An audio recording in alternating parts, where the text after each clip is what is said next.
All right, let's talk about the Federal Evidence Applied app. This app was took about 3 years to develop. I use it with my trial ad students, and it really teaches a thought process to analyze evidence.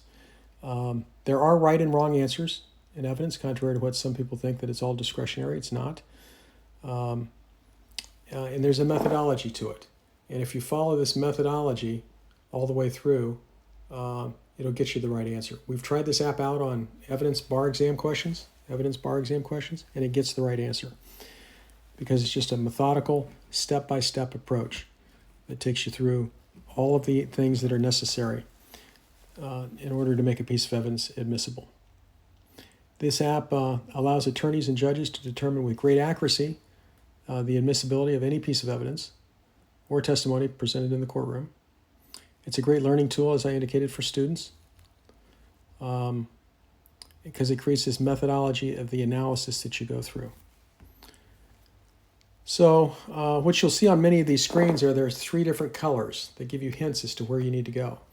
If the color shows up and it is blank or white, that means you have to answer more questions before you can determine the admissibility or inadmissibility of any piece of evidence. If the category that you're picking is red, that means it's inadmissible. And if it's green, that means it's admissible. So it gives you these indications as to where you need to go and kind of helps you marshal your evidence to either make it admissible or inadmissible based upon the particular circumstances. There are screens that it runs every evidence through. It runs evidence through competency, relevancy, hearsay, authenticity, and best evidence. And it guides the user through these relevant rules to determine the admissibility or exclusion of the evidence. You see in the rules of evidence there are 68 interrelated rules. And this app kind of separates those out and puts them in an order so that you can just follow the path to make this determination of whether it's admissible or not. Let's go through the app here. On the home screen, we have Move to Admit, Objections, Rules of Evidence, Search, and Screens for Evidence. So these are the different launching points which you would start. If you have no idea how to get the piece of evidence in or where to start, then I would recommend you go to the Move to Admit button.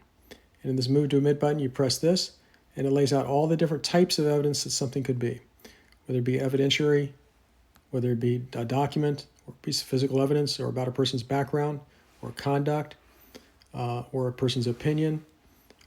It takes you through all these different items, and it starts to start whittling it down to get to the end.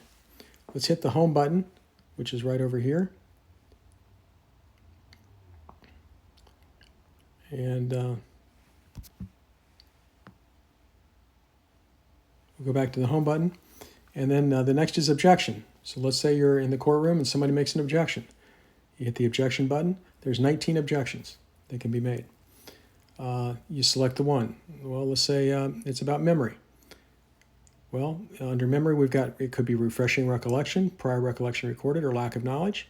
Let's say it's a refreshing recollection. You press that, and then you start answering the questions. It's got the rule over here, 612, right over here. And it gives you the actual rule that you can read. And then you start going through it. The witness has a lack of memory at trial, and the witness's memory is refreshed during testimony with a writing or other item. And then you have more questions you have to ask. If they're not refreshed, you end up in a red category. If they never had any memory and thus they're incompetent on that issue, it's a red. So let's say they do have something that will refresh their memory, then the witness identifies something that may refresh his memory. That would be this first category. And then they're giving it to him, and it's green if it's refreshed. If it's not refreshed, then where do you go then? Well, that puts you into a different rule. That moves you over into 8035, which is prior recollection recorded. You have to establish the witness cannot now recall to testify fully or accurately. So you press that. They once knew but now cannot recall enough to testify fully and accurately. And see, you incorporate this language into a question.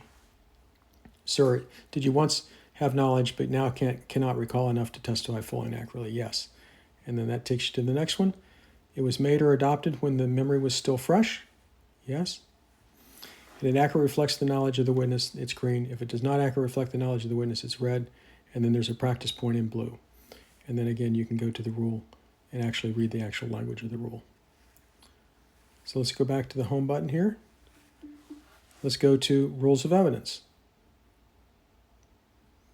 Under rules of evidence, it's got all the different rules of evidence. Let's say you know what rule of evidence you want to go to. And let's say it's a hearsay issue. So you can go to hearsay. You go to the 803 exceptions. And then you can go to business records if you want. Or you can go to then existing mental or emotional condition or excited utterance. If you go to excited utterance, it asks you questions. Does it relate to a startling event or condition? Does it not relate to a startling event or condition? And if it does, then you have one more question to ask. Was it under the stress of the excitement caused by the sworn event or condition? If it was, then it becomes admissible. And again, it's got the rules over here, right here. It's got the search button that we're going to cover in just a bit. It's got 803 that gives you the rule that you're at. Let's go back to the home button again. And let's go to the search feature. That's right here. The search feature is you know a keyword that you know will get you into the right area. So you hit search. And let's say it's, for instance, excited utterance. So you go up here to the search button and you start to type in excited utterance, EXC, and there it comes up right there along with others, excited utterance, and then you go through and it takes you through whether it's admissible or not. Let's go back to the home button again. The screens for evidence. If you want to screen the evidence for a particular thing, you can go here and you can screen it for competency, you can screen it for relevancy, prejudicial impact, hearsay, authenticity. And if we go hearsay, it takes you through from the very beginning. The out-of-court statement is by a person's oral assertion, the person's written assertion, person's nonverbal conduct if it's intended as an assertion, information that is automatically generated by a device like a clock. That's not hearsay because it's not a statement of a human being, not by a person. So if you hit that and it lights up green, then it's admissible. Let's go to the back button. That shows you what you just hit before with the yellow highlight. It shows you that that's where you were before. So if you want to change and go someplace else, you can do that. But let's say you're on the hearsay rule. Let's say it's an oral assertion by a person. Is the declarant statement offered to prove the truth of the matter asserted? Let's say no, it's not. Then it gives you all the exceptions, not exceptions, but by definition, not hearsay. If it's for background or content, it's for state of mind, evidence of association, effect on the listener, declaration as it does not contain a fact capable of being proven. So these are all areas where it's not for the truth of the matter asserted. So that's the very first place you go. Is it for the truth of the matter asserted? May not be. Let's say you want it, and it says you check no there. Well, let's go back and check yes. It is for the truth of the matter asserted. Is it by a party and offered by the opposing party? Is it by a party not offered by the party opponent? Is it not a statement of a party? So those are all the different possible statements. And each track you take takes you down a different road. So let's say by a party and offered by the opposing party. And here's all the opposing party definitions, basically. A person who's authorized by the opposing party, a co-conspirator in the course of furtherance of the conspiracy. So let's say the opposing party's agent or employee, and the agent by the statement by the agent or employee was made on a matter within the scope that the relationship and while it existed. And it's about a matter within the scope of the agent's or employee's relationship, and while it existed, boom, it comes in. Let's go back to the home screen. So that's an example of all the different screens. So from this home screen, you can go virtually any place.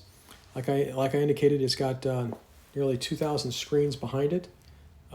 Based upon what you select, takes you to the area for you to answer the questions.